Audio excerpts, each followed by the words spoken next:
Oh, bring it on in. Let's go. We need some good vibes as we just are about to go live here to talk about 76ers and the Portland Trailblazers on the West Coast. Final one before they head back east. And we just got some unfortunate news that no Joel Embiid this evening. Can't say that I'm all that surprised. But we will talk about a little bit more what goes into that decision. Good evening, everybody. It's a late one. Sixers tip-off February 9th, 9:30 p.m. on the East Coast. Game 53, boys. 30 games left in the regular NBA season. Sean Bray, Sam Oshtry from The Score Bet, and Sean Barnard from Crossing Broad. Once again, catching you all up. Sixers look to put a bow on their 5-game road trip this evening in Portland, aiming to finish in the right way against the Trailblazers. They're 3-1 out west, rolling absolutely hot. Winners of 6 of their last 7. 4 of those victories coming by double digits. Right now, they sit in the 6th seed in the East, 2.5 game cushion over the Orlando Magic. Things are working really well for the 76ers. But as I said, boys, great to have you. Get involved in the conversation. We're going to take you right up till 10 o'clock. Sean Barnard, Sam Oshtry. Sean, I'll start with you. Why no Embiid?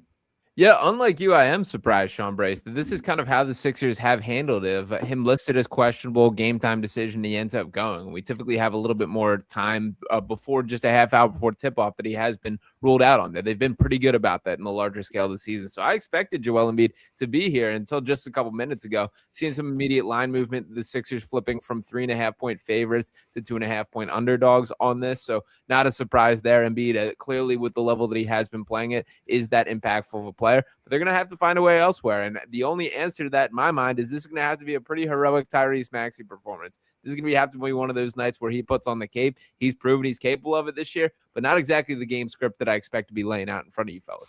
Well, that's why I'm looking forward to getting a little bit more into the numbers as far as from the prop market, all that. That does change some things. Look, Barlow went for 26 in that LA Clippers game. You had Watford going for 16 in the Golden State game. So somebody else is very capable. Somebody's capable of stepping up and helping them. It's just, who will it be? Sam, your thoughts? No Joel Embiid this evening. Yeah, it might be one of those things just at the end of a 2-game road trip. Played 33 minutes the other night against the Suns, 39, which is a huge minute load for Joel Embiid against the Lakers in a 4-point loss when they were up at halftime in that game. Obviously sat against the Warriors when the Sixers had a big win. So just maybe at the end of a road trip, one of those games where he's not feeling it.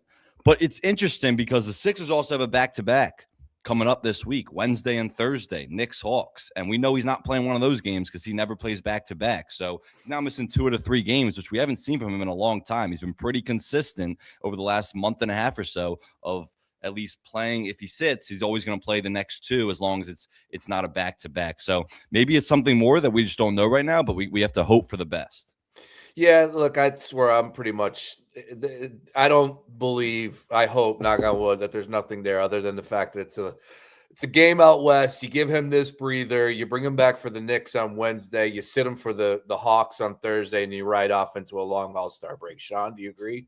Yeah, no, I agree with that. I certainly don't think there's any reason to panic about this. I mean, they've already had a really strong road trip here that I've been really impressed with them on pretty much night-to-night basis. Even the Lakers game that they lost looked really strong for the first 66% of that game, and then that final third, they sort of crumbled. But overall, you got to pick up the wins if you can get them, and I've been pretty satisfied with it. So I think this is – I'm not going to say they're punting on tonight, but this is a matchup where I think they might be not quite giving the opponent the respect that they deserve. I will say I think this Trailblazers squad is scrappy. They can win this game. Like, this is one that my level of panic that the Sixers may not be coming out on top does give me a little bit of panic. Just to correct you a little bit, Brace, no Barlow tonight either. Here's the thing. No Barlow tonight too. Wow. So no Barlow, Grimes, or Embiid. So this is uphill battle for the Blazers, who have won 2 in a row against the Grizzlies, who are tanking at this point this weekend. But still, Denny's back after missing the last 4. Scoot Henderson is back and played pretty well, honestly, over the weekend. So it's going to be an uphill battle for the Sixers. But as we're talking about punting on some of these games, Sixers can't really afford to rack up more losses and have these games where a lot of the guys are sitting out. Like, they're sitting at the 6th seed right now, game out of the 5 seed for the Raptors, 3.5 out of the 2 seed for the Knicks, and they're tied with the Boston Celtics too. So, like, I don't think the Sixers are going to drop to the play-in, who the Magic or the 7 seed, the Heat or the 8 seed right now, but they want to get further up in the standings. Like, they should want a home playoff series. Maybe the thinking is, all right, if we're the 6, 5, or 4 seed, we feel pretty good, or 3 seed even, we feel pretty good of our chances, no matter who we're playing in the playoffs, as long as we don't play the Knicks or Pistons in the first round. But like, you want a home, but that's not what they're saying. You want a home playoff series in that opening round. It's like you can't really punt on these games any longer because the season's winding down. No, you can't. And a lot of basketball to be played, no doubt. As I said, 30 games left. But also, you're without Paul George for the next 22, whatever it is. So, you're already up against it shorthanded to a point. We'll see if they get some help in the buyout market. I do want to point this out, though. Wild. Sean, I think you said it. The number flipped. It opened 2.5. Yeah. Dropped down to 1.5 about all the way up until about an hour ago. The Embiid news was out there. And now the Sixers are 2.5-point dogs. So to your point that, they could lose this game, odds makers are saying, Portland's the play here. Yeah, and I like this Trailblazers team, to be perfectly honest. This is a team that, like, I think everyone forgot the whole Chauncey Billups saga, which kind of kicked off this NBA season, and that immediately resulted in Tiago Splitter having to take over this team. This team has been through a lot, and they kind of have found an identity and ways to scrap. They got a lot of young talent that is really intriguing. The Scoot Hendersons, the Shaedon Sharps, you can go down the list, even the Tumani Kamaras of the world, and still some vets with the Drew Holidays. Denny Avdija has obviously ascended to like a true all-star. You have to give this team proper respect. That they can go toe-to-toe with anyone on a night-to-night basis. And I'm not going to accuse the Sixers team of like tanking the game or giving up on this one, but it does feel like they've clearly circled this as the least prioritized game on this West Coast trip. And we'll see if ultimately they play their calculations correct when this one is played out. Yeah, look, this is a team that's 25-28 on the season. We know how crowded that West is. Home, they're 15-13 at home here. They are let's see here, as far as, I'll leave that alone. I won't get too much into the details there. But Drew Holiday, as you pointed out, starting 5, Jeremy Grant, names that we've known. Klingon out of UConn seems to be doing well, averaging 11 points or 11 rebounds and 11 points per game. Not a bad pickup there from the draft, but this is a team that obviously plays well at home.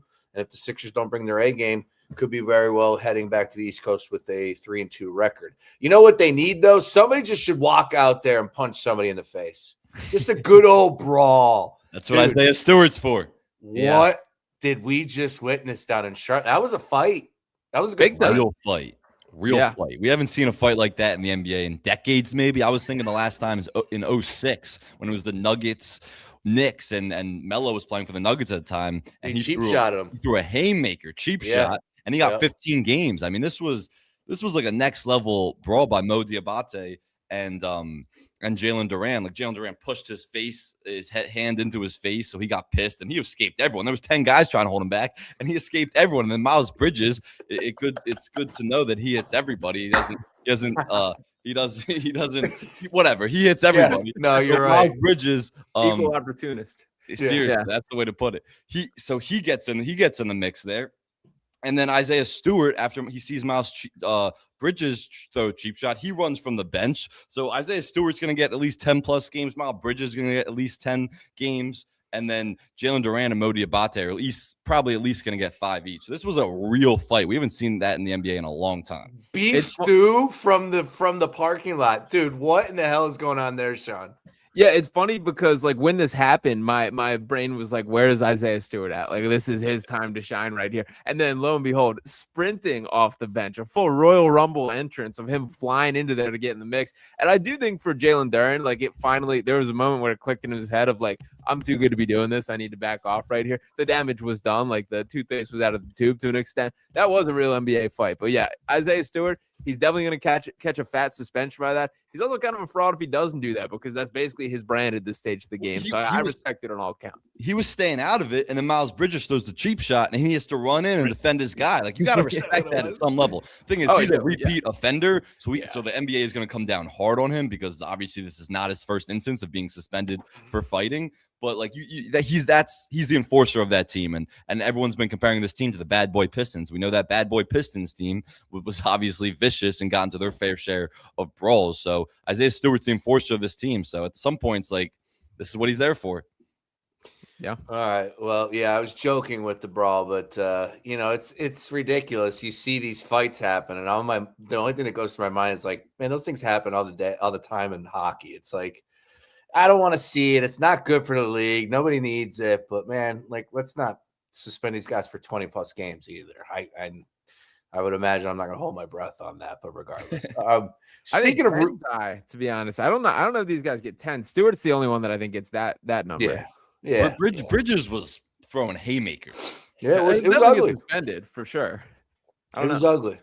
All right, speaking of repeat offenders, I got to get this in here. We'll get to the game. We'll talk a little bit more in depth as far as this game's coming up here. Sixers and Trailblazers, Portland, once again, 2.5-point favorites. No JoJo Embiid. But, there's a couple big items happening right now in the NBA. I want to talk tanking real quick because it's something that we know very well here, number one. And Sam Hinkie was mentioned in all the articles. Thanks, Sam. Pretty funny stuff there. But all in all, we also know how the league operated and how it was frowned upon and how they tried to make it never happen. And, of course, changed the way the lottery odds went through with the lumping the 4 in. But anyways, the Jazz, they want to tank more than anybody because they have a top 8 protected pick. They're going to lose to Oklahoma City of all teams. My goodness, dude. That's insane. Obviously, we know the great players in basketball. Matter of fact, Peterson right now is playing for Kansas out there, potentially Not playing out. He's ruled out tonight. He was out against Arizona tonight. He warmed up. He warmed up and was declared out. He's got the flu. I don't know what to make. I don't know about this cat, man. I hear you. AJ might be my pick.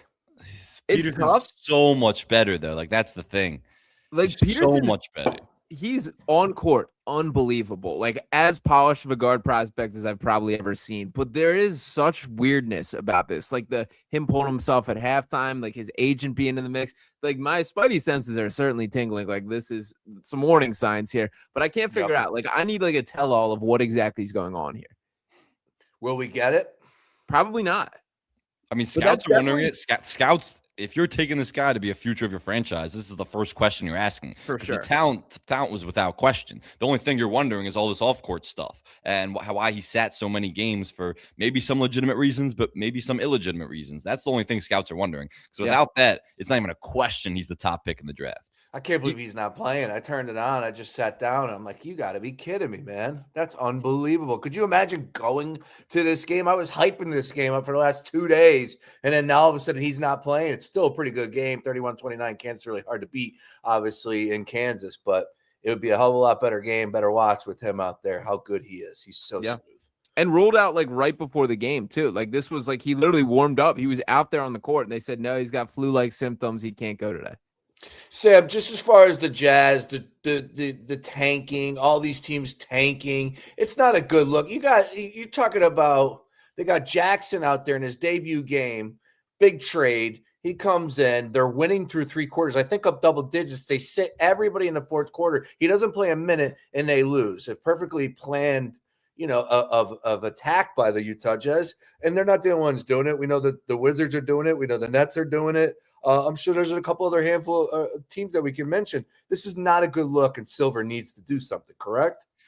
Tanking doesn't actually work. That's what we've realized since Morey or since Hinkie went on his absurd tanking plan and the NBA had to switch the lottery rules because of the Sixers tanking efforts in 2019. They flattened the odds where the 3 worst records all have the same chance of landing the number 1 pick. We've seen time and time again over the last few years, the teams like the Jazz, teams like the Wizards, they don't get these top picks in the draft because even when they have some of the worst records, because tanking doesn't actually work. It's not a smart strategy anymore. The thing that the NBA needs to do to address this is get rid of pick protections. That's why we're seeing these absurd tanking efforts from the Jazz, from the Wizards. Both those teams have top 8 protected picks.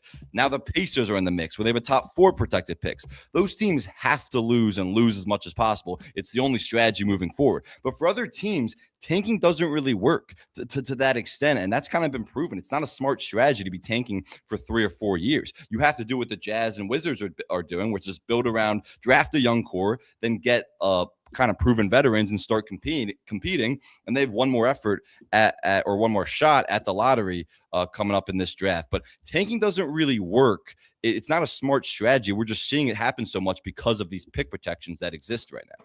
Yeah, that and the players at the top are really good as well. No, you're right. To last year, right? Dallas didn't have the worst record in the league. 10th worst record in the league. They were the play-in. 2% chance of getting that first pick, and they got it. It's just like we're not seeing the teams with the worst record get those top picks. Yeah, what the teams with the worst record were? What, the Jazz and the Wizards, and I think they were 5th and 6th. Yeah, if I'm not mistaken, something like that. Yeah. Sean, your thoughts on tanking? I think me and Sam pretty much wholeheartedly disagree on this. It's just the standpoint. Go figure. Yeah.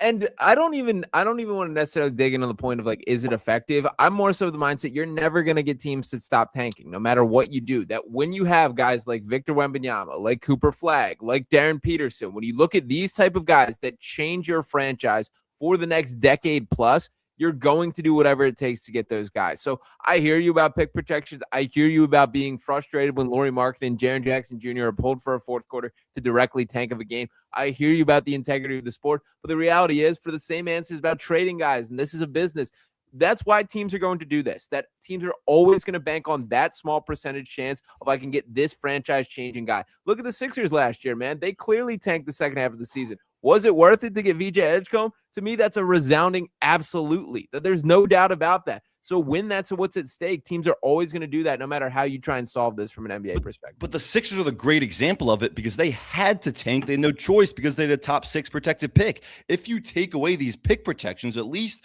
in the lottery, then teams won't be so egregious with their tanking. The Jazz and Wizards have to tank right now. It would be catastrophic for their future if they didn't get a top 8 pick in this draft and had to give it to someone else. So without those protections, you're not going to see absurd tanking efforts like we saw from the Jazz the other night, because like a win or two that here and there is going to change your lottery odds by half a percentage point. Teams aren't going to tank that egregiously, but you have to with these pick protections. And to Brace's point earlier, it really depends on the draft. Like last year and this year are considered some of the best drafts in the last few decades in the NBA. 2 years ago, you didn't see these crazy tanking efforts because that draft wasn't considered that great. And then next year in 2027, the draft isn't supposed to be that good either. I think this is also a really unique year where it's like the Pacers are in a weird situation when Tyrese Halliburton tears his Achilles. The Wizards and Jazz, those two teams are going to be back competing next year, just like the Pacers are. The Mavericks hope to take a step in year 2 under Cooper Flagg. You're not going to see a lot of these teams tanking next year for a bad 2027 draft the way you are this year. So it's really year by year based on the draft and just based on how the league plays out. But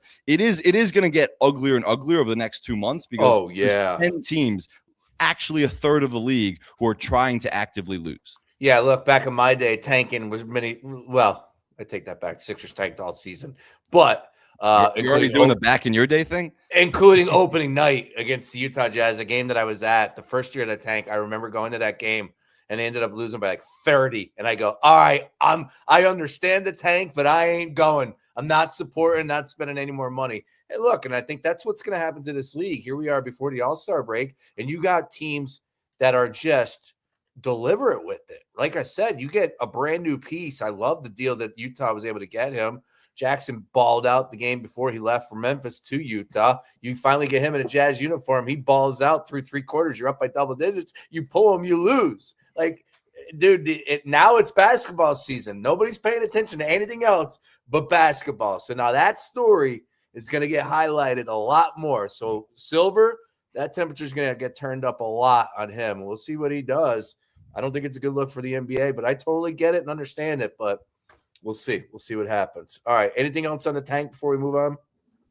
Yeah, I can leave it at that. Like I also don't think, like, if Adam Silver comes out and says I'm fining these teams for all of this, I still don't think that changes how they go about it. Like, I think teams are going to pay that fine, and that's what they're willing to. Like, I don't think there is a fix to tanking. This is always going to be a part of the game. Is sort of how I feel. The Jazz were fined last year, 2 years ago, for sitting Lauri Markkanen for long stretches. Doesn't change them. It's a tiny fine. It's a slap on the wrist to them. They don't. You lose a ping pong ball.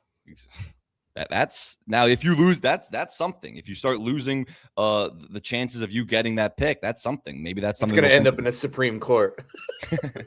Wait, before we move on to the game, can we talk about, this is a Sixers show, Sixers pregame show, and I get accused of sometimes like defending the Knicks because I think they have a good team and I like their Nova core.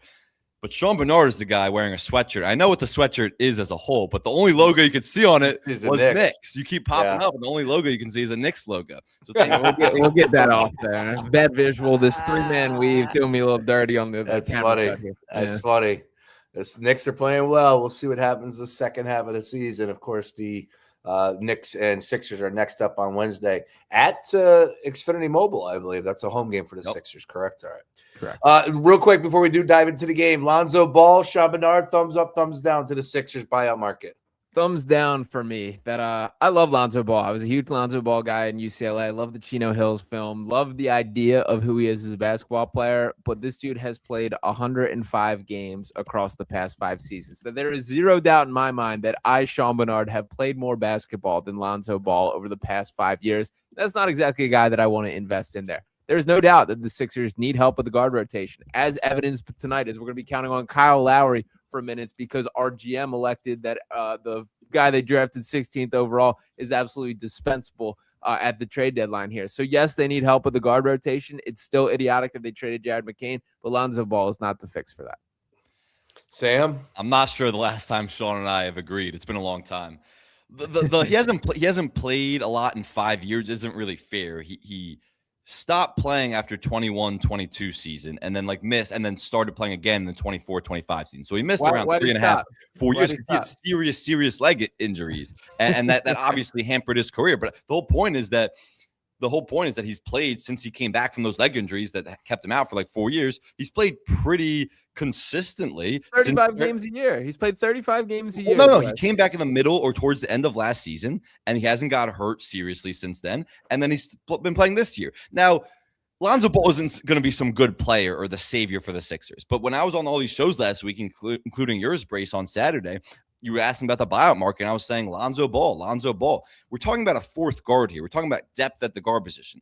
Whoever that position is, including Lonzo Ball, if he ends up coming to Philly, is never going to get serious minutes in the rotation. It's just depth for the regular season. If a guy's out for some night, maybe he can give you a 7 to 10 minute shift in a big spot if he's playing really well. Lonzo Ball is not going to change the trajectory of your season the same way Jared McCain wasn't, because he wasn't going to be in the playoff rotation either. So I like the move. I would like and invite Alonzo Ball into Philadelphia. He's a big guard. He can defend bigger guards. He has great vision still. He's shooting abysmally from the field, 30% from the field, 27% from three. He was an awful addition for the Cavs. He's not some good player. I'm not saying that, but he can help you on any given night as your fourth guard, where it's not going to change the trajectory of your season or playoff run, but it's some depth to the guard position. It's kind of a can't lose pickup for me if they say. Yeah, Sean, that's where I go. He's played 35 games this year, 20 minutes per game.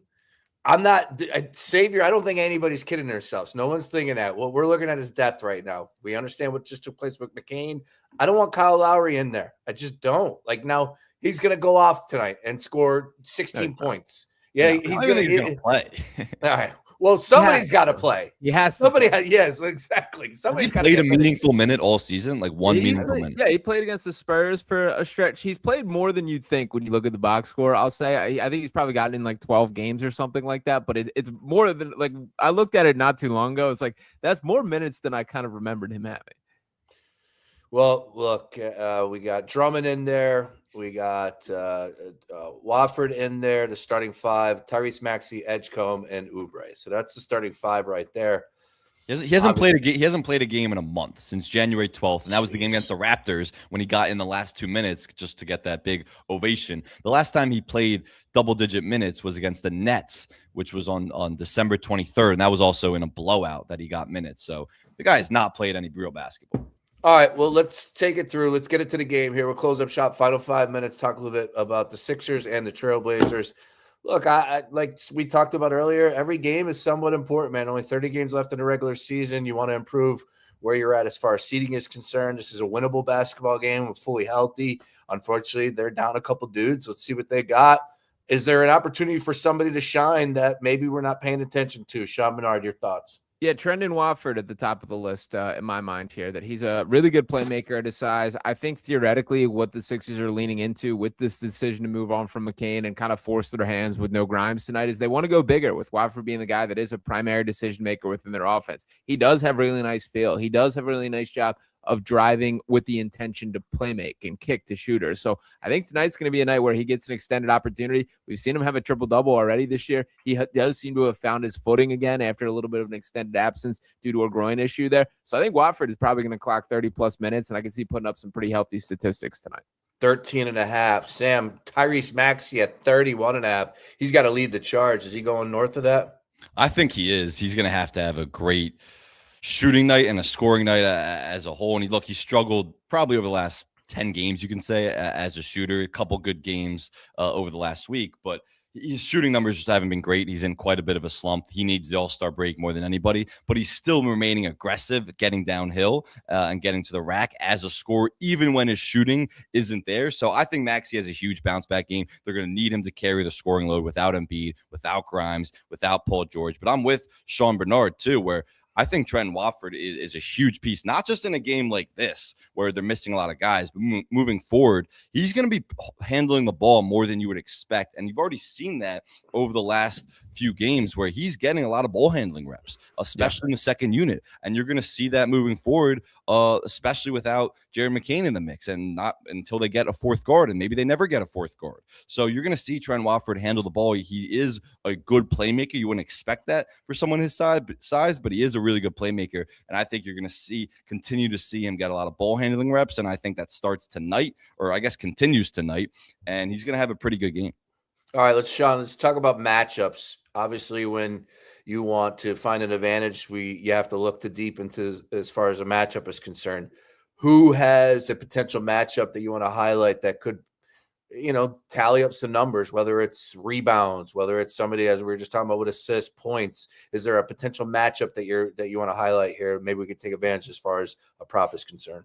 Yeah, as far as a player prop, what I'm seeing, the Trendon Watford numbers, you can get 12-plus rebounds and assists that I'm seeing plus 125 odds. I like that a lot. I even think the plus 360 odds of 15-plus is worth a stab at that. I do think he's going to be asked to do a ton of ball handling tonight, and I think one of the adjustments that the Sixers will make is play Maxey off ball a lot more, get him coming off pin downs, coming off screens. I also think VJ Edgecombe, even with the team with a ton of youth and athleticism, he still looks special in that category by comparison right there. So I like VJ's props tonight too. He's going to take over. He's shown he's capable of scaling up, and I do think that we do see that tonight. The rebounding department, I think Donovan Clingan's going to have a day against Andre Drummond. I'll say that. He's leading the NBA in offensive rebounds. That's a category where the Sixers are not particularly good at, even under full health right there, and I think he kind of has his way with Andre Drummond. So that's kind of where my mind went there. 12.5 listed right now, plus money. Of course, you can bring that down. But you're right. The double-double number for Clingan is that plus 114. That was something I was eyeing up as well. Sam, your thoughts, matchup tonight, potentially. That's exactly where I was going. That's exactly where I was going with Donovan Clingan.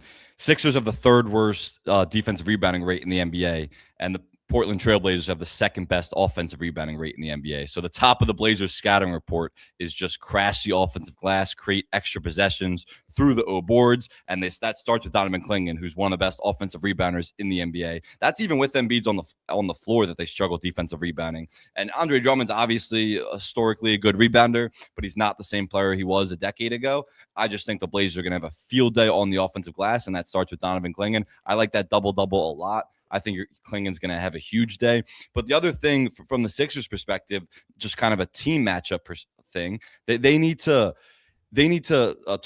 force the Blazers into turnovers. The Blazers have the highest turnover rate in the NBA. They turn the ball over all the time, and the Sixers are pretty good at forcing turnovers, top 10 in opponent turnover percentage. So what the Sixers have to do defensively is just ball pressure. They need to create easy baskets. They're lacking a lot of creation on the floor tonight without Quentin Grimes, without, of course, Paul George, and without Joel Embiid. They need to create easy baskets for themselves, and the way you do that is forcing turnovers, getting out in transition, and getting easy points. So I think you're going to see a lot of ball pressure from the Sixers to try to create turnovers, and that's going to be one of the biggest keys for me.